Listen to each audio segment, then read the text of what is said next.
This is ESG Decoded, the podcast powered by Global Affairs Associates to provide relevant, actionable updates related to business innovation and sustainability. Join Caitlin Allen and Amanda Hsieh of Global Affairs Associates for thoughtful, nuanced conversations with industry leaders that explore the complexities, the risks, and the opportunities connected to all things ESG. I'm Yvonne Harris, a consultant and co-host, and I will be collaborating with Caitlin and Amanda for the discussions that we will present on this podcast. Put simply, ESG is everything that is not on your balance sheet. This leaves room for misunderstanding, oversimplification, and the tendency towards one-size-fits-all perspectives. None of that will happen on this podcast. Enjoy this episode. Welcome back to ESG Decoded. I'm Amanda Hsieh, and today I'm delighted to have Mark Williams, Chief Revenue Officer of Americas for Datasite. Datasite is a very interesting platform that is powering M&A transactions using AI technology to make due diligence more efficient, at the same time using data analytics to gather more insights. And Mark will tell us more about that in a second. Recently, they have put out a report on the trends they're seeing with ESG in M&A transactions. And I'm super excited to learn more about what is the role of ESG in M&A today. Mark, how are you doing? I'm doing well. Thank you, Amanda. I appreciate you having me on the podcast. Thank you so much for joining us. For our listeners who are not familiar with Datasite, will you please just give them a quick overview of Datasite? Certainly. So here at Datasite, we're a SaaS provider of a platform to the capital markets. So we support everything from sell-side M&A, buy-side M&A, fundraising. We support IPOs, we support traditional IPOs, we support SPACs, and a range of use cases where multiple parties need to come together to review sensitive content that needs to be protected, permissioned, and we do that at scale. So this year, globally, Datasite will support over 10,000 transactions. So we're one of the larger players in the market with about 20% of the M&A market. So that's perfect in the way that it leads to the next question. What are the big trends that you are seeing with ESG in M&A transactions? So because of the number of transactions that we have on the platform, we have a pretty good insight into what's happening today. A lot of companies that are in the news, you'll see deals announced. They're deals that have completed, but the diligence process took place months, if not years ago. So the report that we brought out in September is current in terms of the trends that are actually happening in real time. Those trends, and we've seen a pretty significant increase in not only the type of content that's loaded with regard to ESG, but also the types of questions that are being asked around ESG topics, and also the types of search terms that are being entered into the platform. The platform is built on a contemporary architecture, so we have a lot of insight into that. We track a lot of the data at a very granular level. So that, again, we started seeing these trends earlier in the year. Private equity, especially in the middle market and upper middle market, has been very robust this year. And we started seeing those trends, and that's why we decided to conduct the study in September and see if we couldn't put some kind of hard and fast data around what we were seeing anecdotally. And are sellers proactively adding ESG reports or disclosure information, or is it more in response to a buyer's request? I think it's a range. Last year, I think we started to see a lot of requests. So when a data room is first opened for diligence, obviously you've got the financial models, you've got disclosure around HR employment contracts, you've got disclosures around customer contracts and things like that. And we started seeing during diligence, potential buyers start to ask for ESG type content, and that would be loaded kind of in a secondary phase or a follow-up phase.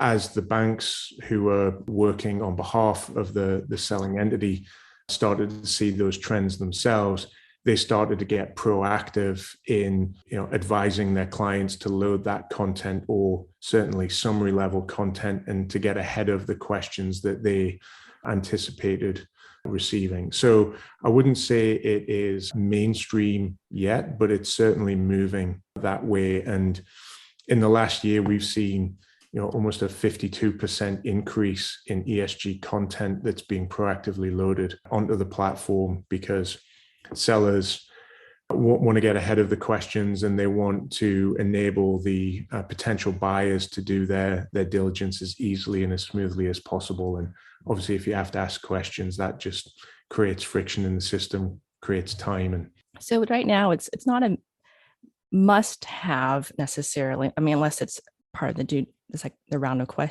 requesting data request. But it sounds like it's a nice to have and a differentiator. I would say it's maybe moving beyond that, and it's becoming mainstream. That would be how I would categorize it. And then you need to break down ESG. Each of the three topics are quite broad in themselves, so you can see a range of kind of content and materials in each of the E, the S, and the G. And naturally, my brain just goes to some type of a ESG report or brochure or some kind of ESG or sustainability report. But is that the type of content is that the correct type of content, or is it something else that I'm not thinking of? It's more than that. So if we kind of take them in reverse order, governance, people want to make sure that if they are, valuations right now, we observe them to be quite strong. There's a lot of appetite for good assets in the market. Private equity have a lot of dry powder that they're trying to put to use. And that quite often creates, multiples and enterprise values that are, above where they've been historically. So when you're doing that, you want to make sure that the governance around the asset is strong, and that there aren't going to be any gotchas on, post transaction, especially if the private equity firm has some type of plan to exit the company in the public markets, operating like a public company while still being private, and having that governance in place is important. When it comes to kind of social topics, how that is obviously defined is much more important. The role that the company plays in its community, how it supports its community, where it operates, how it hires and recruits. Are they, the types of diversity initiatives, gender initiatives that are supported is often quite important now, because your ability to attract and retain talent is key in all sectors. And then when it comes to environmental, especially given some of the legislator in the different jurisdictions right now, and that's only going to get tighter as people push towards carbon neutral. That's been a big topic during earnings season here in Q3. People want to make sure that there's not post-transaction value destruction, so that you buy an asset with a view to how you can create scale, growth, and ultimately improve the asset for some type of exit down the line. If you're then going to bump into some type of environmental issue that would prevent that from happening for a future buyer, we're seeing a lot more diligence occur in those areas, and not just for the company itself, but also looking into its supply chain and making sure that the critical suppliers within the supply chain also are meeting some of those environmental standards as well. So just a lot of focus on all three areas, even though they're all different. And I think a lot of those topics you mentioned, whether they fall under the ES or G, are very top of mind for all of us, whether we're talking about, the supply chain issues of, if you want to buy a new laptop or car, it's going to be a wait right now, right? And as we're looking at, news articles about the great resignment or great reassessment or whatever they're calling it, I think that's that huge ESG story about how do you manage your human capital and attract and retain employees. And of course, governance underlays all of that all the time, right? And then are there any between kind of the ES and G, do the disclosures weigh heavier on one category or the other? I would assume governance, just as a foundation, would be the biggest category, but is that correct? I think it depends on the type of company. If you are a company that's involved in natural resources or anything to do with the earth and the environment, then or real estate, you're going to get a lot more questions than somebody that is maybe a software company and doesn't quite have the footprint of kind of an industrials company or a natural resources company. So it really depends on the industry sector where we see the different weightings of content questions and diligence. One of the questions I always have in the back of my mind is ESG and its impact on valuation? Does it basically become, in certain situations, kind of a deal breaker? Or is it more that the valuation is adjusted to, account for whatever was, ESG factors or criteria were assessed? How do you think about that? So in our September study, environmental issues were the number one factor that deal makers said would impact or be deal breakers. I think there are, depending on how and if we focus this on private equity, depending on how a private equity firm is structuring a transaction, what money on money target they have, how much debt they're bringing in, depending on, all of the things that impact evaluation, like free cash flow. Is there a thesis that, the private equity firm has a plan to improve gross margins?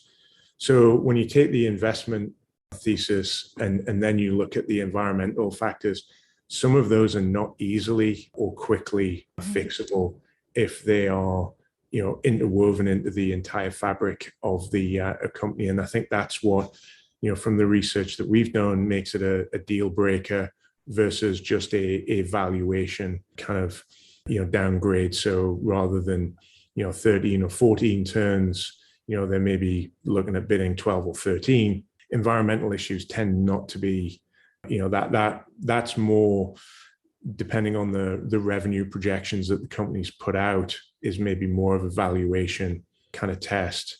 But environmental concerns, because a private equity company is always looking at, the day that the transaction closes, what's the exit going to be so that the private equity firm can return value back to its shareholders and investors. It's got to be a sellable asset. And I think that in that case, the timeframes come very big into play, right? And some of when we're talking about climate change, some of the risk are longer term risks that we're seeing, right? And transition risks that may take effect, over 5 to 10 years, which may be outside the holding period. We were chatting before, and I'm a guest speaker at St. Thomas University and Rice University this week. And an interesting concept I was trying to tell the students about is ESG materiality and how it differs from financial materiality as, let's say, defined by the SEC. So for listeners who aren't familiar with either concept, ESG materiality is we're looking at how important is a environmental, social, or governance topic to stakeholders, that can be internal or external stakeholders, and the company.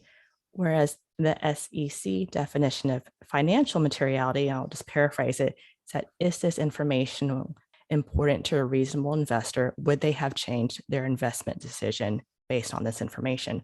So it's a little bit different, but at the same time, one of the arguments I have is that the reasonable investor, the kind of persona or profile of that person is changing over time, and just reflecting on myself and what I know today and versus what I knew 10 years ago. What information would I want?